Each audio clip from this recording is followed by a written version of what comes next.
Hey guys, welcome back to the RootBSD Technology channel. In today's video, I'm going to show you how to dual boot Linux and OpenBSD from GRUB like a boss.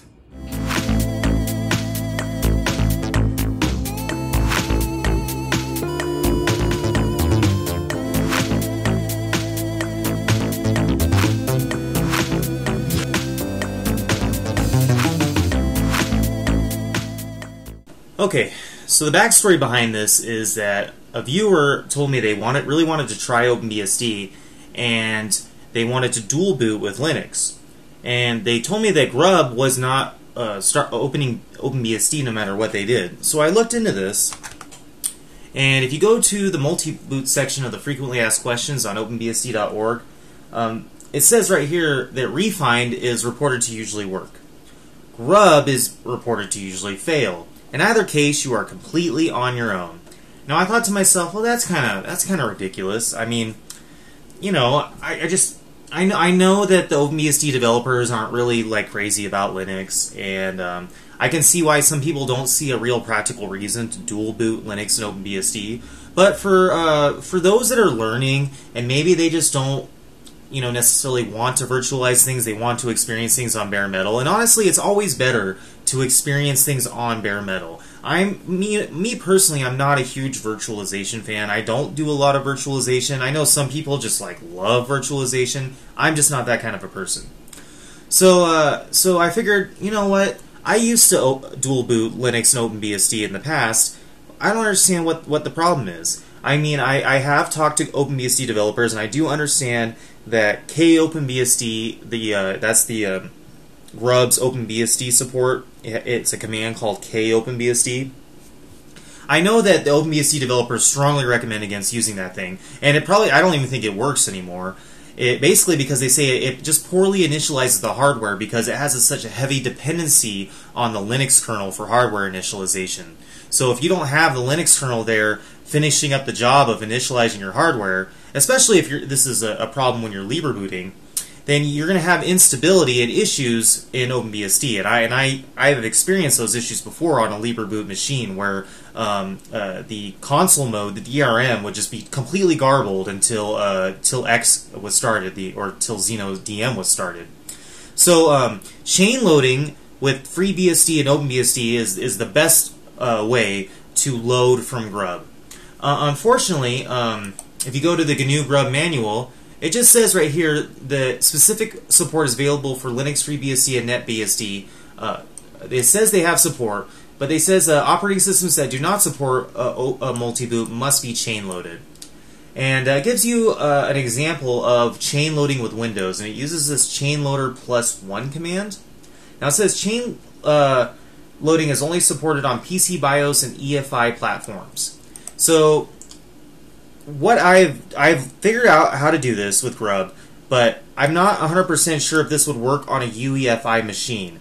Once I can get my hands on a UEFI machine, I'll do an episode where I will try to figure out how you can do this with UEFI. But this works with EFI. I'm not a huge expert on UEFI or EFI, so on my machines, my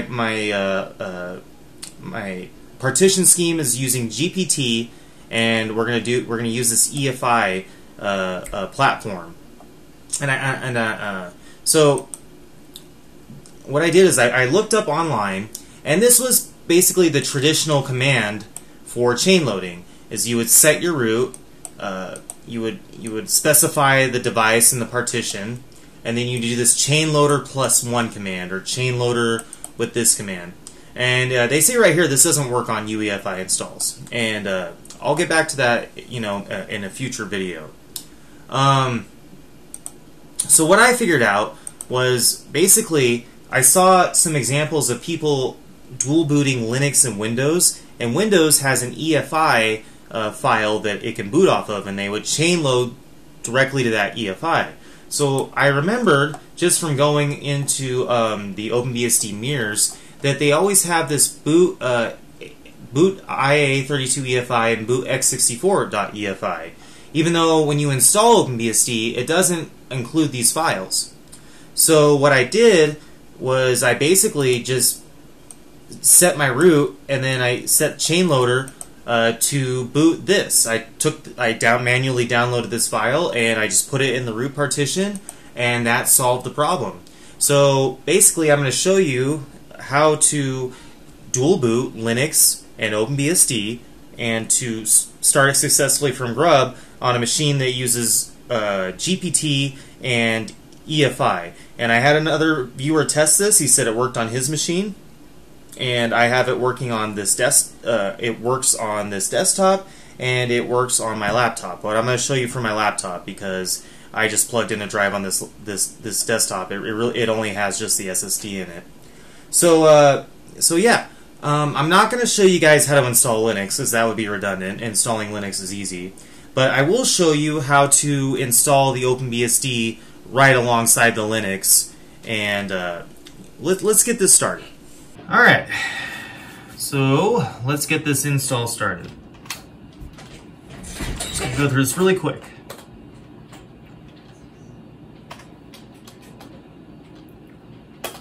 Alt, system hostname. It's called localhost.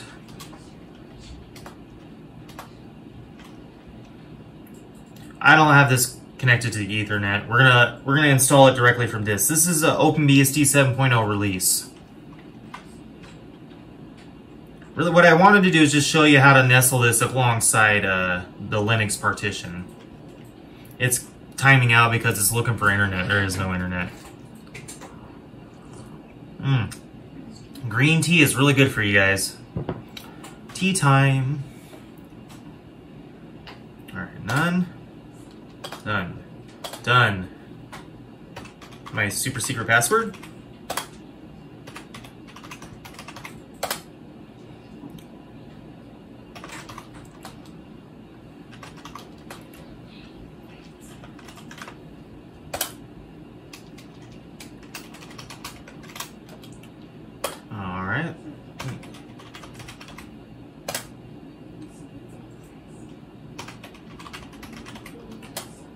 Alright.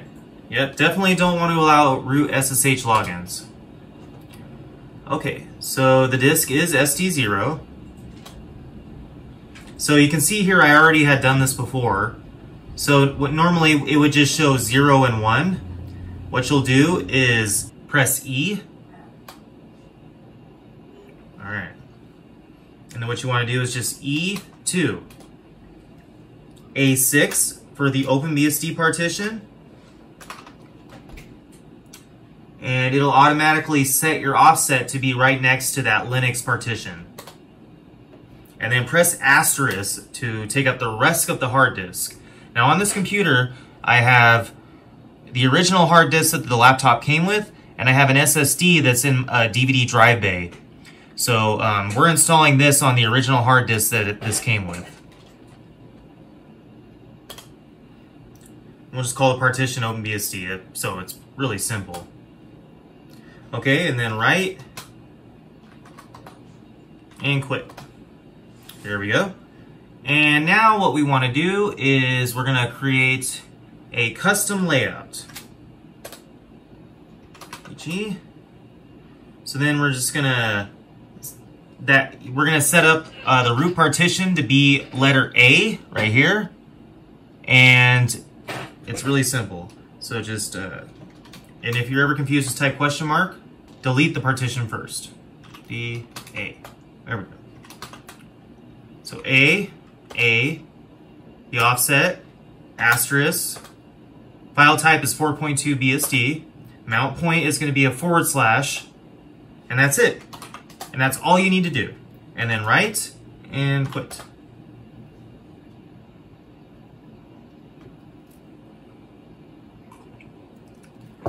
And that was really simple. The new FFS2, it writes really, really fast. It's awesome. Done. Now, this is the part that'll trip you up always. Remember, you're going to select disk. Is the partition already mounted? Alright, is the disk partition already mounted? No. SD1.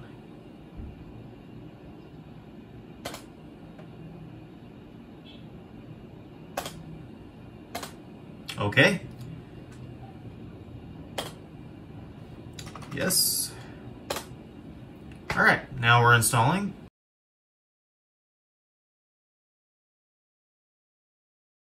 Okay, and we're done. Relinking a unique kernel. All right, and let's reboot. And now what we can do, I'm going to show you guys a little trick. What you can do, because what I haven't done yet is I haven't put that boot.x64 EFI in the root partition yet. So what you can do is just press C for command and then type exit and watch. OpenBSD boots. That's a little trick that I learned. Well, in case you're wondering, I removed my daily driver install of OpenBSD just so I didn't accidentally overwrite it. Because I've done stupid things like that before, because, yeah. Oh, and we're not connected in the network. Let me plug in the Ethernet real quick.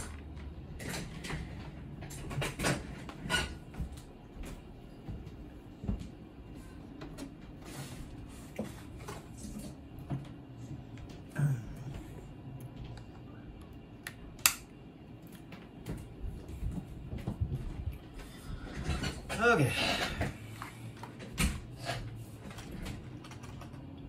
And we're going to log in as root. And sorry if the letters are too small to read. I don't have a terminal emulator installed just yet. But what we'll do is... I see what I did wrong. That is a semicolon, not a colon. The text is so small I can't see. There we go. Got it. All right. Root. Perfect. You can see right here we got the boot x64.efi. That's the file we need. All right, and we're gonna reboot the machine. Really simple. Always with OpenBSD, just hold the power down for like 3 seconds and you're good to go. It'll shut right off and really fast.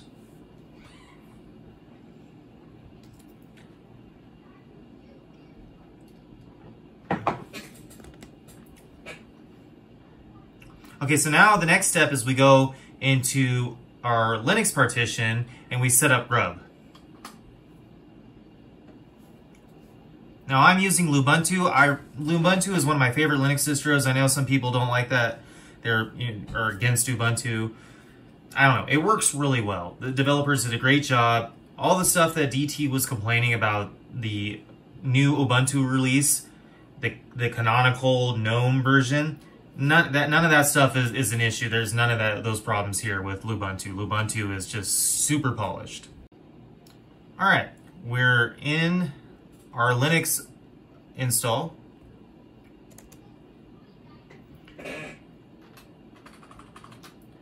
And what you can do is now what I recommend is do not use OS Prober to do your configuration for you. OS Prober will not detect OpenBSD properly. Okay, so you need to manually create a GRUB entry. Now you can either do this the old-fashioned way by editing the GRUB configuration files, and you can find out how to do that on the Arch Linux wiki. Or you can be lazy like me, because I don't have a lot of free time, and you can install a program called GRUB Customizer. You have to run it as root, though.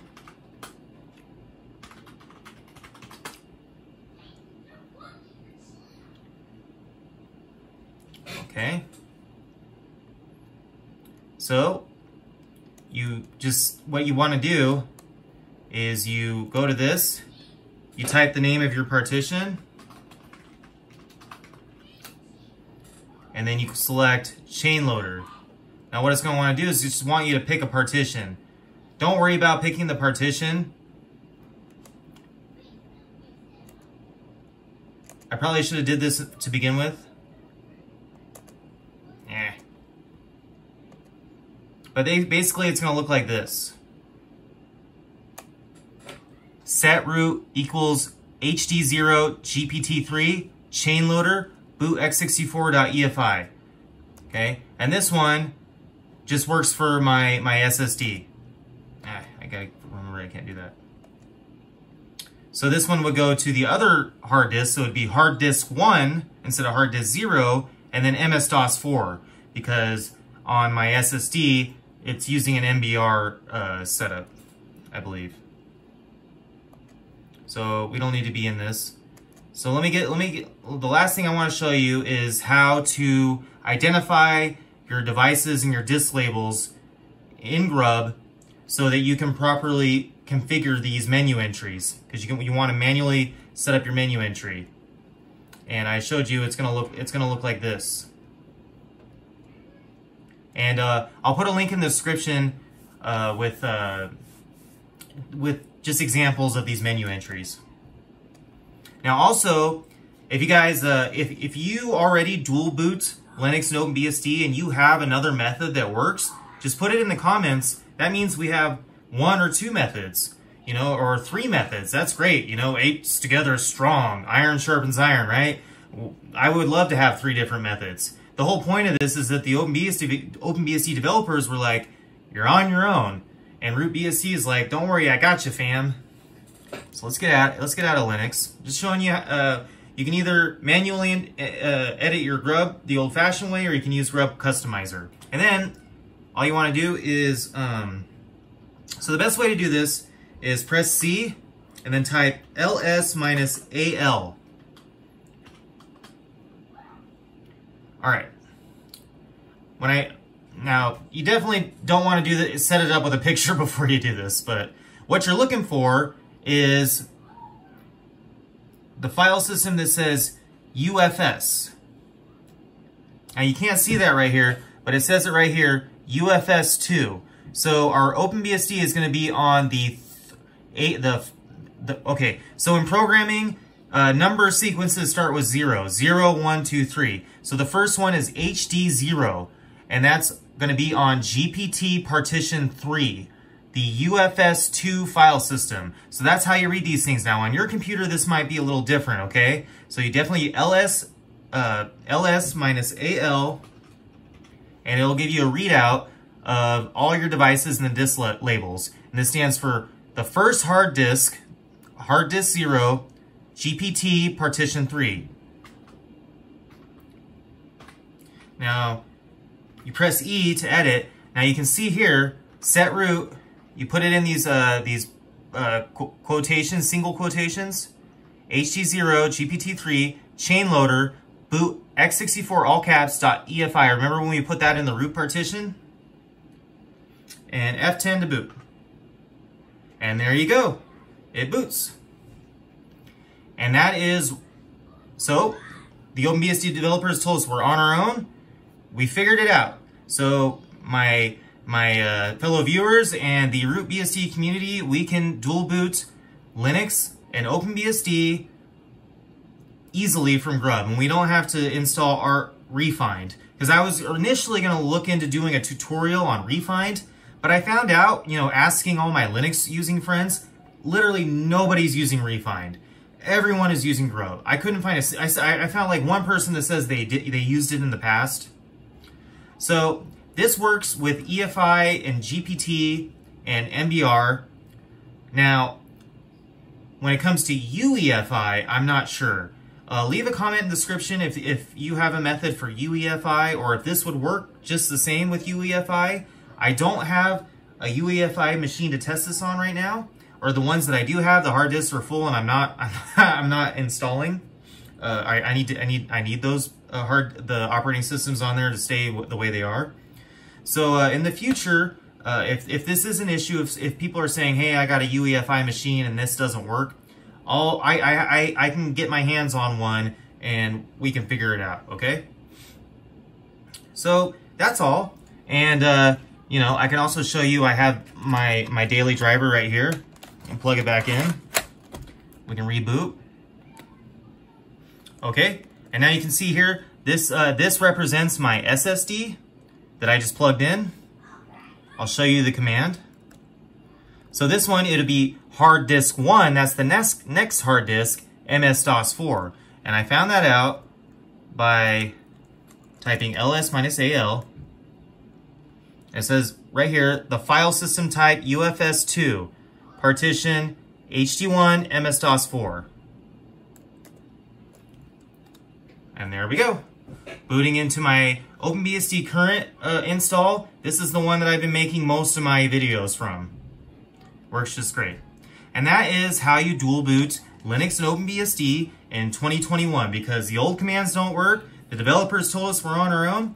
And please leave a comment in the please leave a comment in the comments section if you have an additional method that'll work, and that's great. Then we have multiple methods, and eventually I'm going to get a website and we're going to document all this stuff, and I'm going to make you guys OpenBSD experts, and OpenBSD will be like a piece of cake. All right, that's all, guys. Have a great day. Bye.